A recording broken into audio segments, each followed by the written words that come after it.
The moment we've all waited for has come and gone. 40 drivers battled it out in the most challenging and exhausting race of the season, the Coca-Cola 600. We saw it all, the patriotism, the fans packing the stands, and great racing on the track. Welcome back to another episode of Sunday Salutes together with NASCAR and Coca-Cola. I'm your host, Jesse Iwuji, joined by my co-host, Kim Coon. We have an exciting show today. Kim, tell us all about it. Yes, we do. We have a lot to cover and a few individuals to spotlight. Kicking things off, we have Cup Series champion Joey Logano, who we were able to sit down with leading up to yesterday's race. Well, Joey, every May we celebrate our military with NASCAR Salutes, and as a driver, you get to do a lot of memorable things with our service members. And this week, you participated in Virtual Mission 600 with some military in Japan. So I have to ask, how was that experience, and what did you learn? Well, I had a lot of fun doing it, and I learned a lot. And what I learned probably most about is preparation. That's what it was really about, is preparation, how you prepare before they go into battle. And you know, there's similarities to what we do on the racetrack, but then in other ways, there's not even close, right? They have their own ways of doing things. But I'm able to learn a lot from them and try to take stuff from the military to make myself better. But I think what I learned even more about is their commitment. And every time I've learned about their commitment to their country and to people they've never met before, that's the part that just blows my mind. The selflessness from the men and women in our military to go and put it all on the line. I have a hard time leaving my family for 3 days, right? I hate it. I want to come back home. I want to see my kids. I feel like I'm missing out on everything. Can you imagine leaving for 3 months, 6 months, 6 years, longer than that, like, or forever? That commitment, not only for that individual, but also their family, to be okay with that, for somebody you've never even met, right? Like, I think that's what this weekend's about, right? We always talk about, you know, Memorial Day weekend being this huge racing weekend. No, screw that. That's not what it's about. It's about celebrating the men and women that fight for us. And in this day and age, we don't show enough appreciation to that at all. That's, I'm gonna be straight up and honest, we don't do a good enough job. And, you know, I think this initiative that, you know, NASCAR Salutes, the Coke 600, you know, everything that comes along, opening it back up. I feel like America's back open this weekend. I'm excited. We'll open it up. We'll have people there. We can celebrate, you know, everybody that fought for us. And it still is fighting for us. I mean, that's what this is about. To me, it's like America's back. You know, I'm so excited about it. Yeah, you're right. You're definitely right. Honor, courage, and commitment. I mean, that is part of what the military is about. And you're right. I mean, we go to a lot of different places. We leave our families for very long periods of times. The longest deployment I've been on was about 10 months. And I wasn't sure if I was completely ready for that when it happened, but I had to do it. And I knew I was doing it all for a great cause because, you know, our small part that we were doing was part of the overall mission on helping protect our freedom so that we can have weekends like we have coming up for the Coca-Cola 600. You've been up in a Thunderbird. You mentioned your USO tours. And then Jesse brought to my attention, you got to work with one of the canine units and wear one of those big suits. Yeah, I did. There's some things in life that I regret. That might be one of them. How scary was that? How scary was that? You know, like, they say, hey, man, you want to get in a bite suit and have a dog chase? Like, well, I mean, you got to try everything once. That kind of sounds cool. I've never done that before.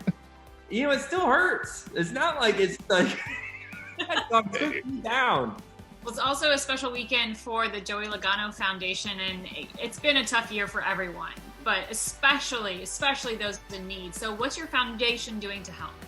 Well, we have done so much. We did a $1 million COVID-19 response and recovery fund last year that was able to make a huge impact. And then one of those things that we did was partnering with Convoy of Hope. They were able to supply 30,000 pounds of food. There was a real hunger crisis going on in our country for a little bit. And we wanted to be able to lend a helping hand, right? Because when this pandemic started, people were losing their jobs, things were going on. And what happens next? People were relying on, you know, school for a meal or two for their kids a day, and all of a sudden that burden is on them. You know, life changed like that, and no one was expecting it. Convoy of Hope was something that really helped bridge that gap for them, but also I also think in our race community. We get to witness firsthand all of the good things that drivers do on the track, but sometimes the impact they make off the track matters the most. One driver was able to help make an impact on a veteran's transition to civilian living.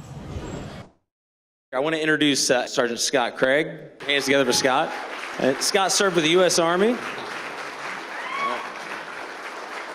I'm joined by retired Army Sergeant Scott Craig, who just received his service dog from Black Paw Canine through Brad Kosowski's Checkered Flag Foundation. What a night. First and foremost, thank you for your service.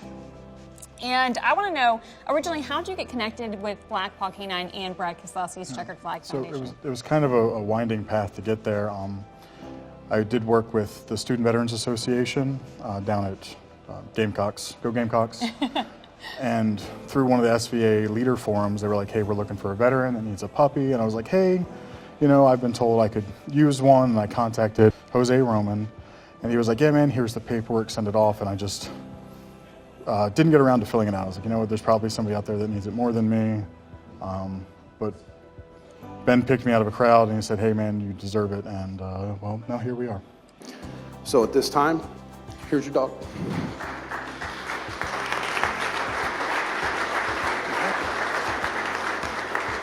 What was that moment like, hearing Ben say, you deserve it? A little surreal. When I found out I was in the running, I didn't want anything more than to get the dog. It wasn't, you hear about veterans that have to wait forever to get their service animals, and to get picked out and be told that I'm at the top of the list it was a relief.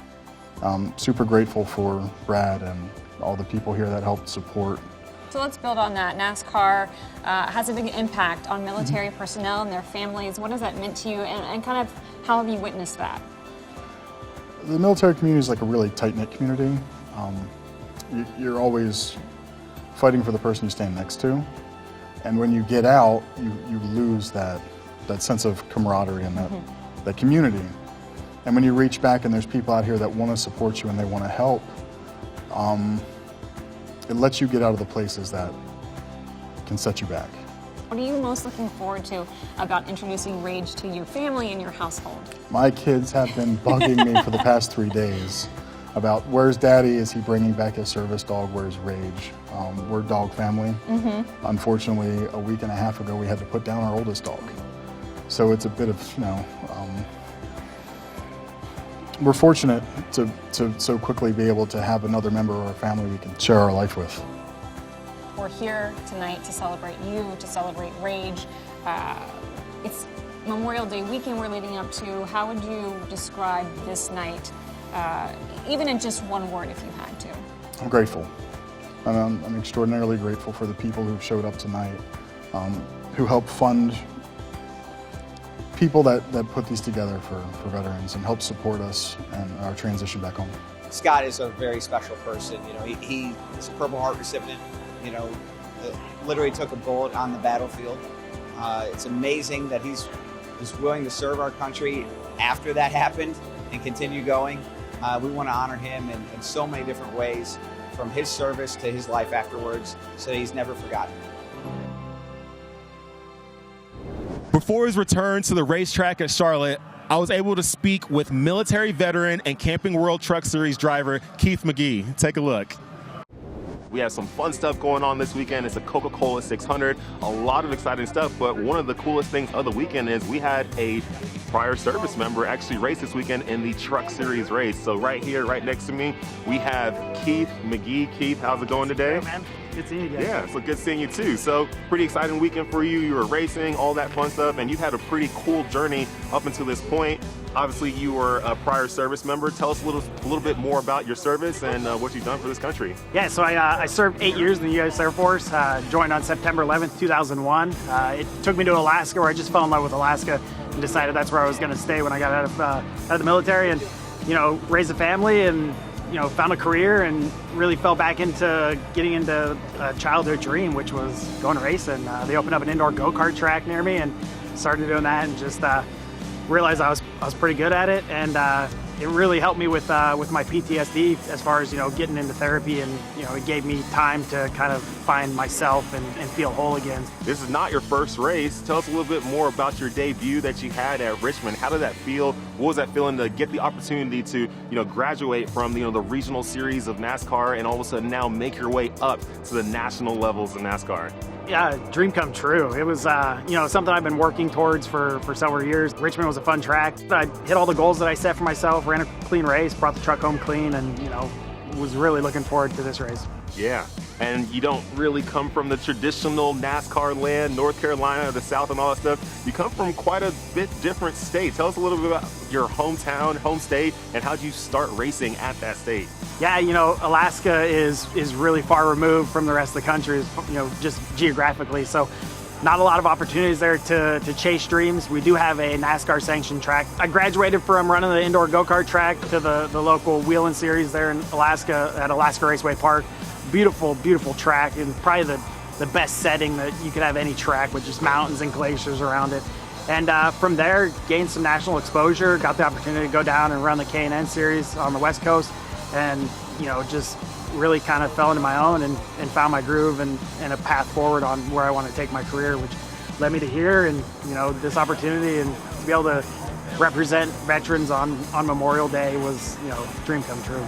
Before we cap this off, who do you salute? I know you've served with a lot of different people. Who do you salute? My grandfather, he's a lieutenant colonel in the Air Force, passed away a couple years ago and never got to see me race. So, every time I take the track, I think of him. I thank him for all the opportunities that he brought to me in my life and steering me to a career in the military. So, I salute my grandfather, Lieutenant Colonel Larry Undercoffer. Wow, what a great story, Jesse. The Coke 600 race weekend offers up so many storylines because of NASCAR's recognition of our soldiers. And because that weekend is so special, we hosted our Hospitality Hub show live from the track. Check out the highlights from yesterday's show.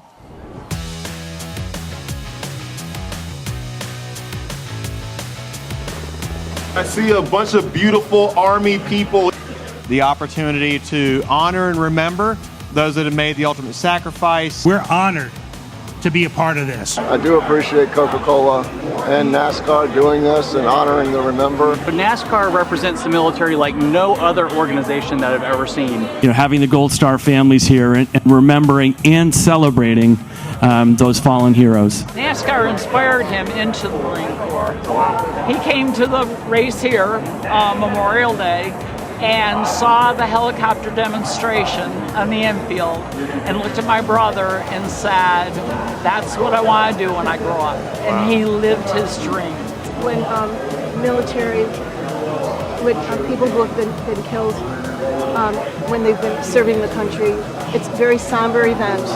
And this is a very exciting event. Yeah. And I think that, I know in Larry's case, he loved speed, he loved flight, so he is going to, his spirit, his soul is going to be in that car with Martin Truex.